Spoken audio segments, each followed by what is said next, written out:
ఎన్టీఆర్ జిల్లా జగ్గయ్యపేటలోని పెనుగంచిప్రోలులో ఉద్యానవన కంపోస్టు సేంద్రియ కేంద్రాన్ని కలెక్టర్ లక్ష్మీసా పరిశీలించారు. అనంతరం ఉపాధి హామీ కింద జరుగుతున్న పనులను ఆయన పరీక్షించారు. అలాగే సహిత విద్యా శిక్షణా కార్యక్రమాన్ని కూడా కలెక్టర్ సందర్శించారు. 100% పాస్ పర్సెంటేజ్ తీసుకురావాలి. దానికి స్పెషల్ క్లాసెస్ ఆల్రెడీ చేపడుతున్నాము. టీచర్స్ అందరూ అప్రమత్తంగా ఉన్నారు.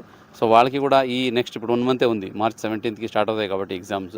సో ఈ గ్యాప్లో అయితే ఉందో దాన్ని రివైజ్ చేయించడము, లెసన్ ఏదైతే సిలబస్ అంతా రివైజ్ చేయించడము, మరియు ఎవరైతే వీక్గా ఉన్నారో బ్యాంక్ పేజెస్ ఉన్నారో వాళ్ళకి కొంచెం జాగ్రత్తగా ఏ సబ్జెక్ట్లో వీక్ ఉన్నారో వాళ్ళకి స్పెషల్ క్లాసెస్ చెప్పి ఏదేమైనా వాళ్ళు ఫెయిల్ అవ్వకుండా సో మంచి మార్క్స్తో పాస్ అవ్వడానికి చర్యలు చేపడుతున్నాము. అలాగే అక్కడ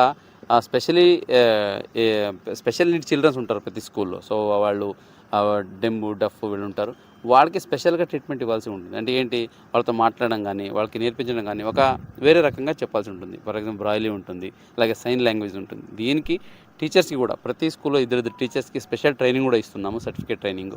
ఇది ఇవ్వడం వల్ల ఆ స్కూల్లో కనుక అటువంటి పిల్లలు వస్తే స్పెషల్ నీడ్ పిల్లలు, సో వాళ్ళకి వీళ్ళు జాగ్రత్తగా వాళ్ళకి ఎలా కావాలో ఆ ప్రకారం చెప్పగలుగుతారు. ఇది కూడా మనము ఇప్పుడు ప్రస్తుతానికి ఆస్పిరేషన్ బ్లాక్లో చేస్తున్నాము. ఇదే కాకుండా మొత్తం జిల్లాలో కూడా రానున్న కాలంలో చేసి ప్రతి స్కూల్లో ఒక స్పెషలైజ్డ్ టీచర్ ఉంటారు. అంటే వాళ్ళు రెగ్యులర్ సబ్జెక్ట్తో పాటు వాళ్ళకి స్పెషల్ స్టూడెంట్స్ వస్తే వాళ్ళకి ఎట్లాగా పాఠాలు చెప్పాలనేది కూడా వాళ్ళకి తెలిసి ఉంటుంది.